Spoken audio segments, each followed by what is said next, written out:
Kak Mongol juga nggak mungkin melarang gitu loh. Jadi semua balik lagi ke diri kita masing-masing. Kenapa Halloween itu selalu identik dengan satanik dan ada apa sih sebenarnya di Halloween itu? Jadi begini teman-teman.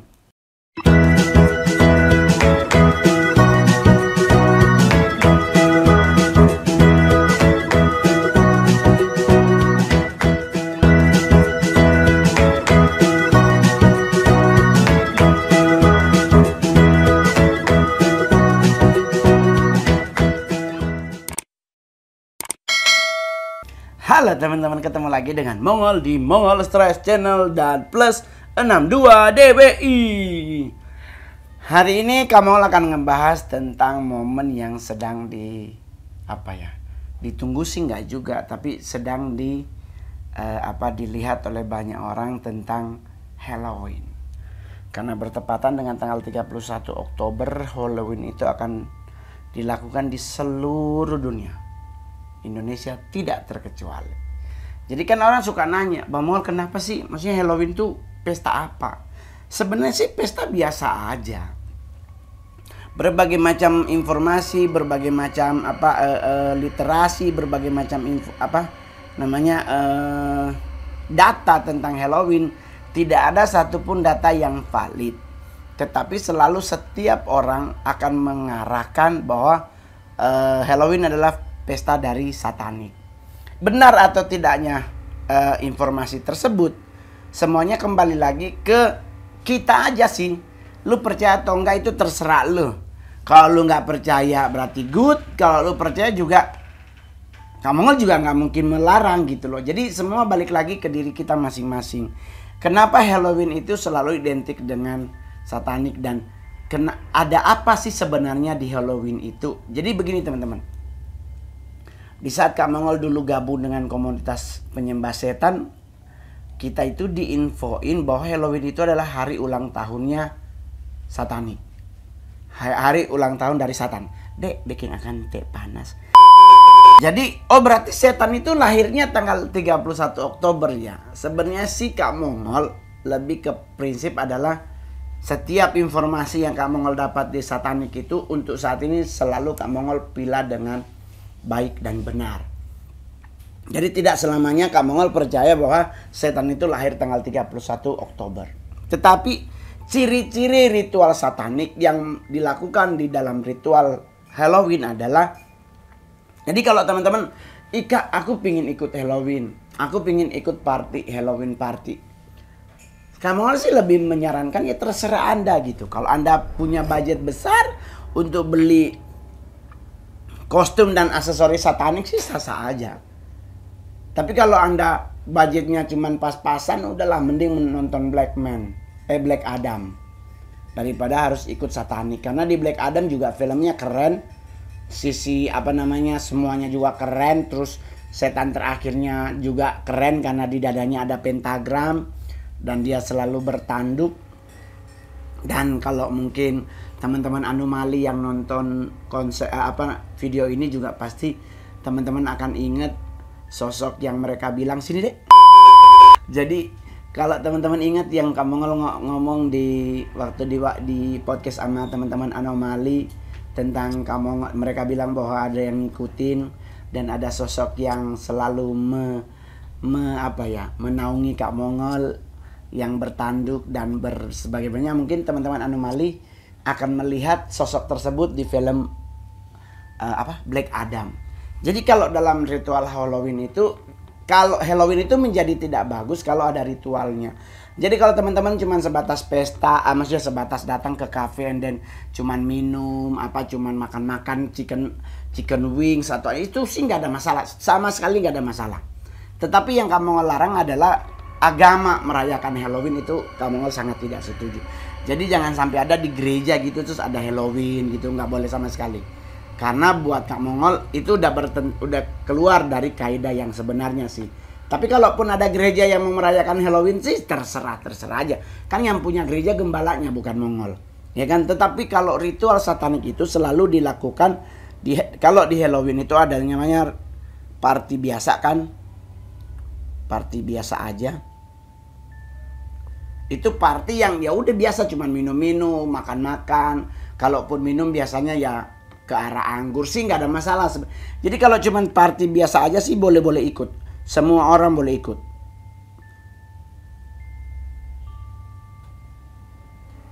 Asalkan cuman sebatas eat and drink. Terus ya love apa drink apa filmnya Julia Roberts di Bali itu syutingnya, eat pray love, ya gitulah. Kalau cuman sebatas makan minum dan akhirnya lo ketemu pasangan ya itu oke lah. Dan buat kamu sih kalaupun akhirnya ujung-ujungnya ke arah seks bebas itu kan pribadi. Tapi kan kalau seandainya kamu ngelarang juga, kamu juga belum tentu hidup kamu lebih benar daripada yang ikut, ya kan? Jadi semuanya balik ke diri kita masing-masing. Jadi buat teman-teman semuanya, kalau Anda datang cuman di satu kafe dan ya udahlah taruhlah cuman dugem doang gitu, jam dugem catung tahu ya, itu oke. Itu nggak terlalu masalah, berarti itu hanya ritual biasa dalam dunia Halloween. Tetapi yang nggak boleh adalah ritual luar biasa. Jadi buat teman-teman semuanya, kalau saya kan party, mulai ngadat. Party yang biasa itu kan ya apa ya, tempat dugem aja biasa, cuman cungcang terus ya mungkin lu dugem di satu tempat diskotik, terus ada DJ-nya mungkin ada Dinar Candy, ada Nikita Mirzani, ada Ridho Ilahi, atau mungkin ada DJ siapa yang mungkin hadir sebagai apa ya, sebagai DJ tamu untuk Halloween party sih fine-fine aja. Itu fine-fine aja. After lu dugem party Halloween terus lu bawa cewek lu, atau lu ketemu cewek di lokasi, atau cewek ketemu cowok, atau whatever lah, ketemu terus lu ngotel gitu, ngamar, it's your business. Yaitu bukan bisnis saya. Jadi itu terserah. Tetapi yang nggak boleh adalah party yang luar biasa. Itu party yang sangat tidak boleh. Kenapa? Karena party ini pasti ada pengorbanan. Pasti, yang paling pertama bukan pengorbanan. Yang paling pertama adalah pasti ada ritual satanik. Baru ada pengorbanan. Nah, ritual satanik yang seperti biasa, yang menghujat Yesus, yang ngomongin Yesus terus apalah dan sebagainya. Nah, itu di ritual yang luar biasa di Halloween. Nah, ritual yang dilakukan di Halloween itu biasanya bukan di tempat dugem yang biasa, yang hanya bisa masuk 100-200 orang. Pasti mereka mencari tempat yang lebih besar.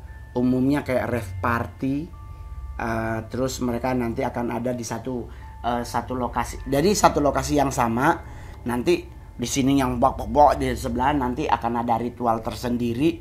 Nah itu biasanya kalau dalam ritual satanik di Halloween pasti harus ada altar utama. Nah altar utama inilah altar untuk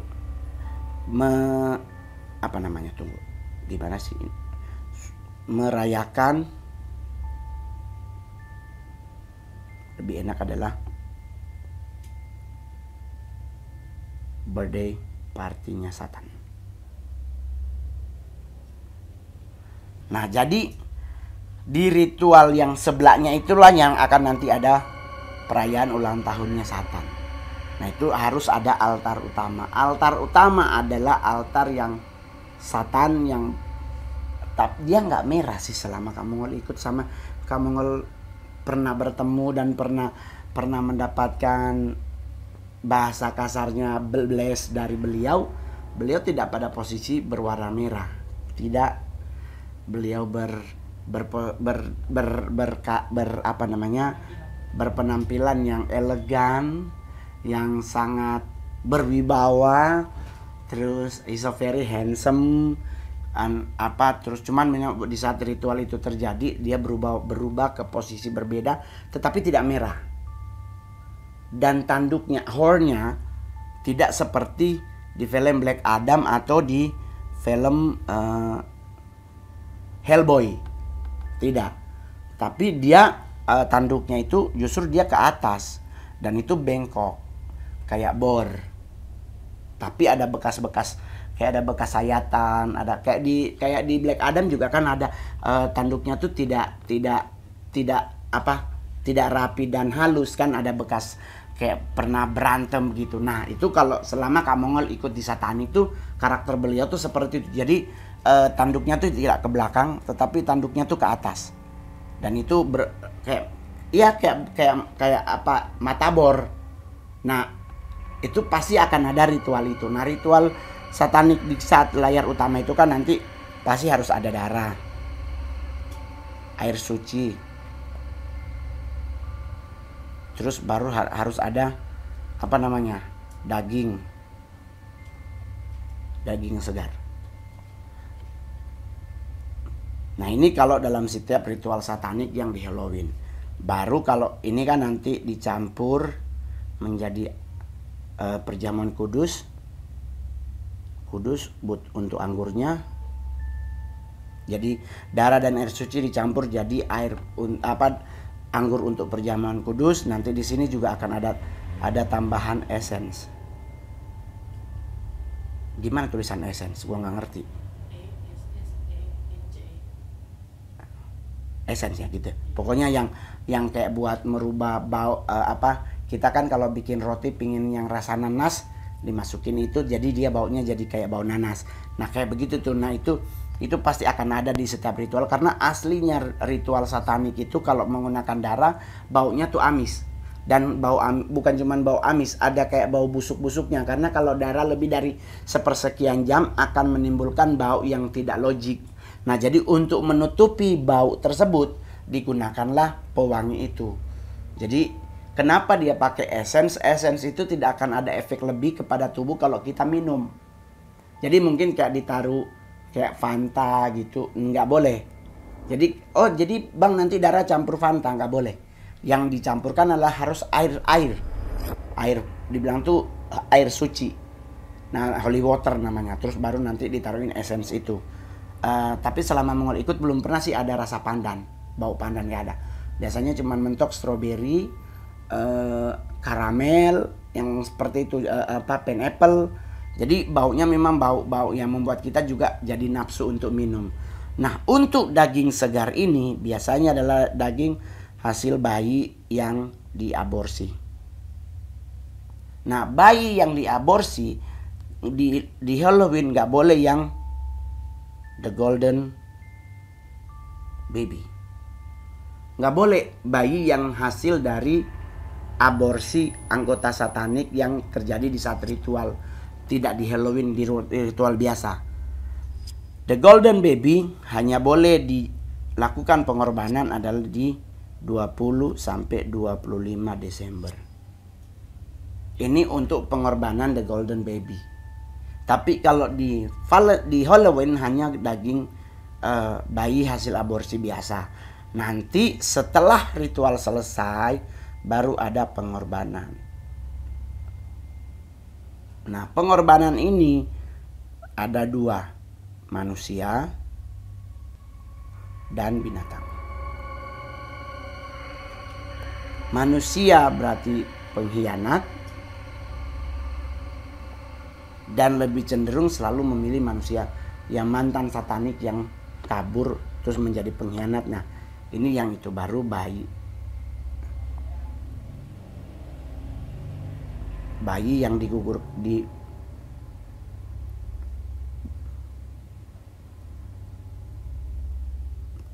secara paksa. Jadi bayi yang digugurkan secara paksa itu dilakukan di Halloween tersebut. Baru kalau enggak binatang biasanya kucing, anjing, dan beberapa binatang yang lain yang masuk dalam kategori untuk ritual penyiksaan. Jadi dalam ritual Satanik, di ritual Halloween khusus manusia itu yang dilakukan adalah apa namanya? Penyiksaan. manusia maupun binatang itu akan disiksa di dalam ritual Halloween.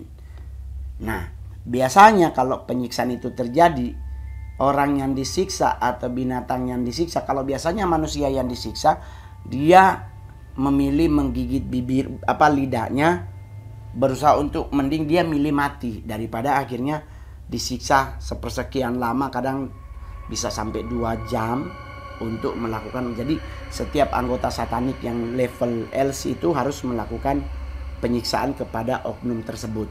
Untuk di Eropa maupun Amerika itu sering terjadi. Tetapi kalau untuk Asia, saya sih belum pernah mendapatkan, ada orang Jabise, belum pernah mendapatkan informasi bahwa ada yang disiksa di saat ritual. Tetapi kalau masalah anak satanik terus kembali lagi ke satanik, itu banyak. Itu banyak. Kesalahannya ada di mana? Di orang yang melakukan Jadi kalau misalnya kayak ada gereja atau ada teman-teman muslim yang bisa merebut anak satanik, terus mereka kembali karena mungkin faktor tidak dilayani dengan baik. Karena kalau dalam dunia kekristenan tuh nanti harus pelepasan. Dia harus berani mengakui Yesus Kristus itu Tuhan Juru Selamat dan Raja. Dia harus berani untuk merubah pola pikirnya dari yang tidak baik ke arah yang lebih baik. Jadi kalau seandainya dia keluar berarti mungkin tidak tercover dengan baik. Yang kedua, mungkin orangnya yang lebih benar adalah takut. Karena kita kalau anak satanik itu banyak banget di saat dia udah mulai mengambil keputusan untuk berubah, banyak banget dia akan menghantam dari semua sisi. Jadi dia dari atas, dari samping kiri, kanan, dari bawah. Kalau dari bawah itu paling berbahaya karena dia biasanya nangkep roh. Itu biasanya tuh Abaddon atau Apollyon and the gang tuh yang di bawah yang kerja. Tetapi kalau seandainya dia sudah punya ketetapan yang tepat, dia punya prinsip yang tepat, dia punya keyakinan yang benar terhadap Tuhan, saya sih sangat yakin bahwa pasti Tuhan akan tolong. Buktinya Elaine sampai sekarang stabil, Kak Mongol sampai sekarang stabil, Angki sampai sekarang stabil, Lala Melani Prasetyo sampai sekarang stabil, karena semua mengambil keputusan benar-benar give up. Gua tetap yakin bahwa pertolongan Tuhan gak akan pernah terlambat dalam hidup kami. Jadi setiap anak satanik yang benar-benar dia melekat bersama Tuhan, dan gereja tidak antipati atau agama lain tidak merasa antipati dengan mereka, mereka bisa merasa nyaman, pasti mereka akan diselamatkan oleh Tuhan. So, di saat penyiksaan terjadi, semuanya akan teriak. Karena makin dia teriak orang itu, makin ada euforianya gitu loh teman-teman. Jadi buat teman-teman yang besok 31 Oktober mendapatkan undangan Halloween, kalau menemukan hal-hal yang tidak baik, atau mungkin teman-teman yang nonton video ini terus punya pengalaman tentang Halloween, ceritain aja di komentarnya. Nanti kamu akan bikin jadi videonya. Jadi buat teman-teman, ayolah kita sama-sama saling berbagi, sharing tentang apa yang Anda alami di saat ikut Halloween. Oke teman-teman, jadi tetap berpegang teguhlah kepada Tuhan. Tetap yakinlah perlindungan Tuhan terhadap dirimu tidak akan pernah berlalu dengan sia-sia. Pasti Tuhan akan selalu menolong hidupmu. Dan kalau besok ada yang ngundang, ya kalau lu mau pingin datang silakan. Tapi kalau lu nggak mau pingin datang, lebih bagus lagi mending nonton Black Adam atau mungkin nonton filmnya Kak Mongol. Dan buat teman-teman semuanya, jangan lupa nanti Kak Mongol sudah sementara bikin film pendek tentang Kak Mongol, Bayi Kunci Komedi. Jadi nanti saksikan bahwa benar tidaknya hidupnya Kak Mongol di masa kecil itu nanti akan ada film pendeknya. Oke, jangan lupa di like, di subscribe, di like, share, komen, dan lonceng. Saya Mongol. Bye bye.